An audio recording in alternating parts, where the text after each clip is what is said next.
Hi, welcome to Christine's Corner. I'm Granny today, and I'm going to be reading you a couple of stories. And the first one is Gracie Saves the Day. It's written by Katherine Gibson and Michael LaChance, illustrated by Rebecca Phillips.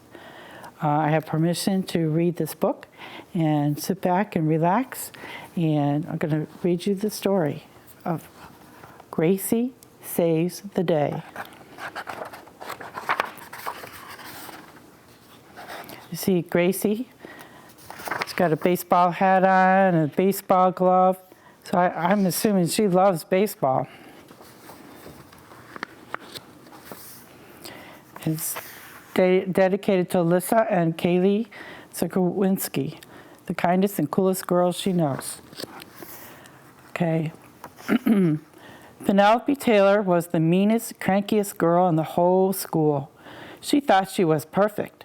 She wore perfect dresses, her nails were perfectly done, and she always wore a perfect bow in her hair. Poor Gracie, wearing that dirty baseball shirt again. Penelope snickered. When are you going to dress and act like a girl? Gracie and her best friend Joey kept walking out of school toward the bus. Joey shook his head. I know you get along with just about everybody, but you have to admit, Gracie, it's even hard for you to get along with Penelope Taylor, he muttered. Gracie gave him a little smile. Besides, Joey continued, you love sports, and you're good at them. You can hit, kick, and throw things better than most of us guys. Gracie's smile stretched into a grin. And most of all, I love baseball, she said. Yeah, and you're so good. Us guys picked you first for our team. Joey and Gracie slapped a high five just as they heard their friend Mary call from the school steps. See the school bus? And I'm seeing this is Joey over here. And this is little Penelope, who's complaining because she's in curls. Everybody likes something different. That's what we were made for. All different. Mary, this is Mary, ran toward them, waving a piece of paper. You guys, check this out, she shouted. Several of their friends heard her and gathered around. Mary handed the paper to Gracie. Please do this with me. I could do it without you. I can't do it without you. But before Gracie could read what it said, Penelope snatched it out of her hand. A dance contest? Oh, how wonderful! She twirled around the crowd holding the paper in the air. Let me see it, Gracie said. Penelope threw it at her. Don't bother. This is for girls only. Hey, Gracie is a girl, said Mary. Oh, she is? Penelope looked Gracie up and down. Then why does she always dress and act like a boy? Just then, Principal Goldsmith walked toward them, and everyone scattered except Gracie. Gracie just stood there. Are you okay, Gracie? Principal Goldsmith asked. I'm fine, hiding her tears. Ah. When Gracie arrived home, she stormed into her house, dropped her backpack on the kitchen floor, slid down the wall, and just sat there. Her mom joined Gracie on the floor. How was your day? Mary really wants me to enter the school dance contest with her, but I'm not a dancer, she said. And besides, I don't have anything to wear. Why don't you do it just for fun? Mom asked, and reached for her hand to help her off the floor. Come on, I have an idea that might help you make up your mind. That's her mom right there. And it looks like she has a pet dog, too. Poor Gracie. Gracie had never been in a store like the ballet boutique. She felt uncomfortable, even when Miss Lulu smiled at them from behind the counter. "How may I help you?" she asked. "We're looking for an outfit for a school dance contest," Mom replied. Miss Lulu showed them every dress in the store, but nothing seemed right. Then Gracie peeked into a white box on the counter shaped like a tutu. She opened it and saw the most beautiful tutu she had ever seen. Her eyes lit up. "Maybe dressing up won't be so bad. This tutu is a winner." But Miss Lulu pointed to a yellow tag hanging from it. "Oh, goodness, I'm sorry," she said, "but this tutu is reserved for someone else. I'm actually expecting her in now." Gracie's heart sank. The bell above the door chimed, and Miss Lulu took the tutu from the hanger. Gracie didn't want to see the lucky girl who owned the tutu. She tugged on Mom's sleeve. "Let's go," she whispered. "Do you like my dress?" a familiar voice asked. Gracie could only watch while Penelope held the tutu under her chin and swayed this way and that, and gazed on her perfect reflection in the mirror with the light bouncing off the sparkly dress. Of course it was the perfect dress for Penelope. "With this, I'm sure to win first prize," Penelope said. She spun in a pretty pirouette. So this is the tutu. There's Penelope. Aww. Driving home, Mom said, "It's not what a dancer wears, but how she feels inside that makes her a great dancer." Gracie frowned. "I don't care about all this stuff," she grumbled. "Really? Then why are you entering the contest?" Mom asked. "Because of that girl Penelope. She's always telling me how I look and act like a boy. Plus, Mary really wants me to dance with her." "Gracie, don't change who you are for Penelope or anyone else," Mom said. "How about dancing for fun instead?" That night in bed, Gracie thought about what her mom had said. She decided, costume or no costume, she was going to be herself and try her best and have fun. The next day, Gracie put on her cap, jersey, and shorts and headed to baseball practice. Joy was on the pitcher's mound, winding up. "Grab a bat, Gracie. I'll pitch you some balls." "Strike, strike, strike." "Wow, you never strike out. What's wrong with you, Gracie?" asked Joey. Gracie dropped her bat and tossed her hat to the ground. "Penelope Taylor." "That's what.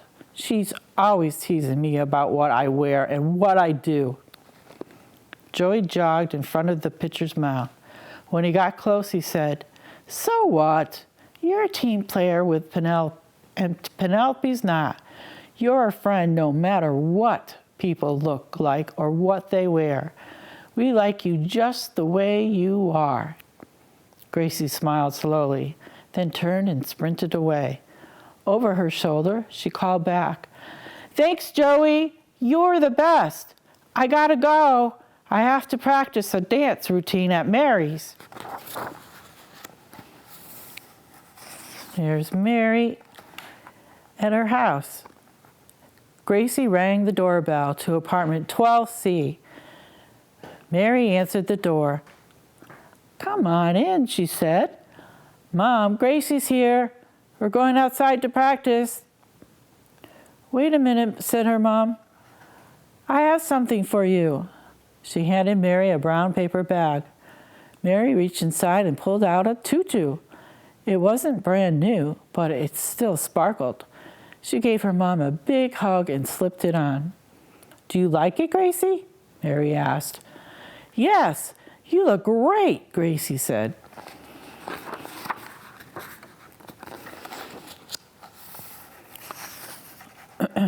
The girls went outside to practice.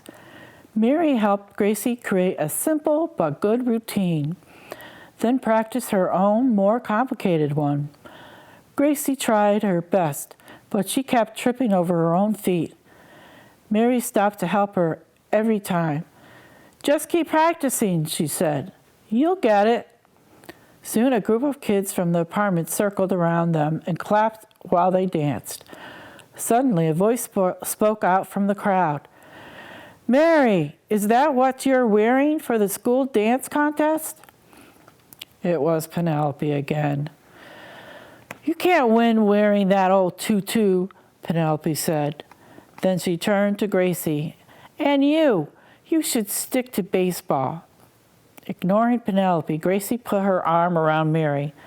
"Let's go. Who cares what she thinks?" Mary looked down at her costume. "But she's right," she whimpered. "I can't win in this. It's old." Gracie took Mary's hand and looked her in the eyes. "You are the best dancer in the whole school. If you feel good and beautiful inside, you are the same outside. And I think your tutu is great." After weeks of practice, the dance contest was only one day away. Mary had perfected her dance routine, but Gracie still struggled with hers. That night at dinner, her dad asked, "Are you nervous, sweetie?" Gracie shrugged her shoulders. "Everyone gets nervous," said Mom. "What are you going to wear?" asked Dad. Again, she shrugged her shoulders. Gracie watched her dad walk down the hall and open the closet door. Returning to the dinner table, holding a white box from Miss Lulu's ballet boutique, he placed the box in front of Gracie with a broad smile on his face. "Ah, look at that." Inside was a brand new tutu that was even prettier than the one in the store, the one she had fallen in love with that Penelope was going to wear. Jumping out of her chair, Gracie gave her parents big hugs. Thank you," she said. Immediately she tried it on, and it fit perfectly. She danced and twirled around, still stumbling over her feet. But Gracie was so happy, she didn't care. Isn't that a pretty tutu that's her dad got for her? The next morning, Gracie arrived at school in her cap, jersey, and shorts. And when it was time, she slipped into her new, beautiful tutu and joined the other dancers backstage. Penelope noticed Gracie's new costume right away. Her eyes narrowed. "Where did you get that?" Gracie just smiled. "Do you like it?" "No, I don't. But it won't matter anyway. You're clumsy and should stick to baseball," Penelope snickered. Enough was enough. Gracie walked over to Penelope and stood nose to nose. "I love baseball. I don't care what you think," said Gracie firmly. Penelope stomped away from Gracie and pushed her way through the line of dancers waiting for the mirror. "It's my turn," she demanded, and elbowed Mary so hard she fell to the floor. There was a ripping sound. All the other dancers gasped. Penelope giggled and fixed her hair. Gracie ran to help her friend. When Mary dusted herself off, she saw the big tear down the side of her tutu and started to cry. She turned to Gracie. "I didn't care that my tutu wasn't the best, but I can't go out there with a big rip in it." Gracie's mind raced. All around her stood girls in sparkling new tutus. And then there was Mary in her torn, wilted one. "Wait, I can fix this," she said. She grabbed Mary's hand and pulled her into the dressing room. The music began and the curtain opened.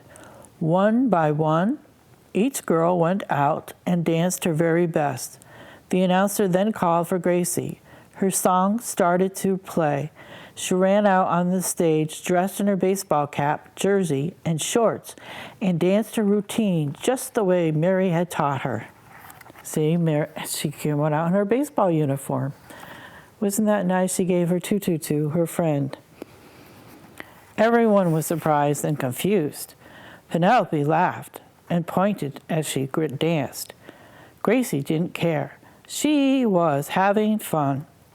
The scores for all the dancers went up on a big board, and Penelope Taylor's name was at the very top. "I'm sure to win now," she exclaimed. 10, 10. So they all got big tens, she did. Finally, Mary's dance routine began. When she danced into the spotlight, the other dancers were surprised to see her wearing Gracie's costume. She spun, twirled, and leapt like never before. She floated across the stage, and Gracie could not have been happier. When Mary finished her dance, the crowd stood up and cheered. She ran over to Gracie and gave her a big hug. Mary's mom and Gracie's parents were still standing and clapping. From the audience, Joey chanted, "Mary, Mary, Mary," and the other dancers joined in. Mary Meyer's name came up first on the board with a perfect 10 right above Penelope Taylor's name. The crowd went wild. Penelope ran off the stage while all the girls surrounded Mary with a group hug. Gracie had never felt better about anything that she did at that moment. Gracie caught Joey's eye, tipped her cap, and swung a pretend bat as if she'd just hit a grand slam. Wow, wasn't that great? She saved the day. She helped her friend, and she took her tutu that she got from her dad and gave it to her friend Mary.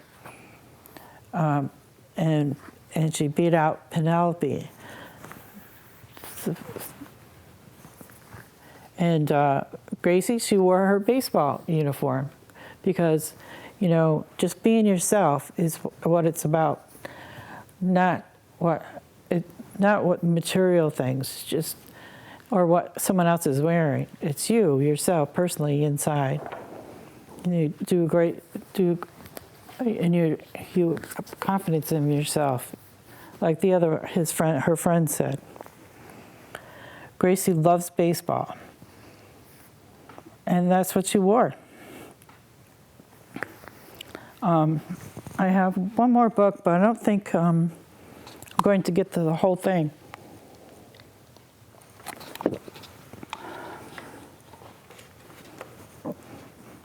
And this book is about the same. Daisy May finds her way.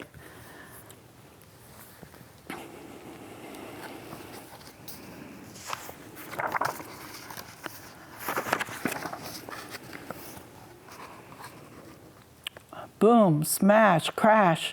"Watch out," called Renee. Renee and Maria were on their way to school when one of the trash cans that cluttered the sidewalk in front of them tipped over and clattered to the ground. The girls watched a skinny dog scrounge for scraps from among the scattered litter. By the way, this is the same author. I'm sorry. It was written by Catherine Gibson and Michael LaChance. Illustrations by Christine Cancelli. I hope I said it right, Cancelli. Ugh, she's so dirty, and you can see all her bones, said Maria. "Poor thing. I wish we could help her," replied Renee. That's the poor dog.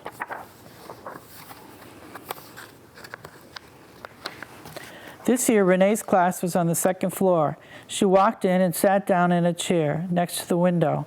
All the seats were taken except for one next to her. The bell rang, and Miss Kisco shut the door. "Good morning, everyone," she said. Knock, knock, knock. The class was interrupted by loud banging on the door. Miss Kisco pulled the door open again.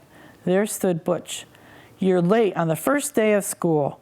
Do I have to send you to the office for a tardy pass?" Several students grinned, and a few giggled. Renee saw Butch quickly hide a smile, just as he tucked his chin and dropped his head. Please don't, he said in a sad voice. I'm only late because I was helping a lost dog cross the street. Miss Kisco said, then firmly pointed to the empty chair. Butch walked over and smiled as he sat down next to Renee. She crossed her arms and just glared at him. All that day, Renee tried her best to avoid Butch. Finally, the last bell rang. Everyone rushed out except Renee. She carefully put her books in her backpack. Just as she finished, there was a loud laughter and shouts outside. She glanced out the window and saw Butch and his friends standing in a circle, chanting, "Get her! Get her!" Yup! Out of the circle raced the skinny dog. "Hey, stop it!" Renee banged on the door. "What's the matter? Did something happen?" asked Miss Kisco. Renee didn't answer. She was already gone. When she reached the playground, everyone was gone. Renee snapped her fingers and thought to herself, Gibson Cove, and off she went. Most of the kids were there swimming and having fun, but there was Butch. He stood in his favorite spot, barking orders, telling everyone what to do. Renee was out of breath and could hardly speak. She stomped over to the side of the bridge, took a deep breath, and yelled, "Butch, you big bully!" The cove went so quiet that even the frogs stopped croaking. Slowly, Butch got up and walked over to her. "Oh, I guess you saw me playing with a dog again, huh?" "Leave that dog alone," she said firmly. Butch chuckled. "What are you going to do about it?" Renee clenched her fists, scrunched her nose, turned and walked away. Butch just laughed as he watched her leave. Too angry to go home, Renee walked to the beach where she had last seen the dog. She pulled a granola bar from her backpack and opened it. Soon she heard a rustling from behind the bushes. Out popped the head of the dog. Just then, Maria arrived. "Hey, do you know who this dog belongs to?" Renee asked. "It's no one's dog, and she's scared of everyone," Maria said. Maria inched closer to the bushes, made kissy sounds, and called, "Here, Daisy May, here, Daisy May." But just as she got close enough to touch the dog, Daisy May's head popped back into the bushes and was gone.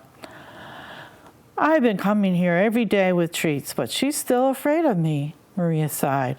"How did you come up with the name Daisy May?" asked Renee. "Because she reminds me of a flower. She's always popping up and making me smile. We need to find who she belongs to," said Renee. Marie nodded. "We can try, but I don't think she has anywhere to go." The next day at school, Miss Kisco, who had also noticed what happened on the playground, stood in front of the class. "Today we are going to talk about kindness. We need to be kind to ourselves, our families, and our pets. Now, who likes animals?" All the kids raised their hands except Butch. "Butch," Miss Kisco asked, "Butch, don't you like animals?" "Nah, my dad says pets are for sissies. He doesn't like animals, and I don't either," said Butch. "I'm so sorry to hear that," said Mrs. Kisco. She turned to the class. "Well, it seems that I'm not going to have time to get to all of the end of this book, but they seem to be having a fun time with this dog and getting to be friends, and Butch getting to be friends with the dog, the poor skinny dog, so somebody would take care of him. And Butch ends up taking care of him too. So I thank you for coming. This is Daisy May Finds Her Way. And when I return, again, I'll start from the beginning to end and tell you what happens to Daisy May, how she finds her way. Okay? Thank you for tuning in to Christine's Corner, and we'll see you again next week.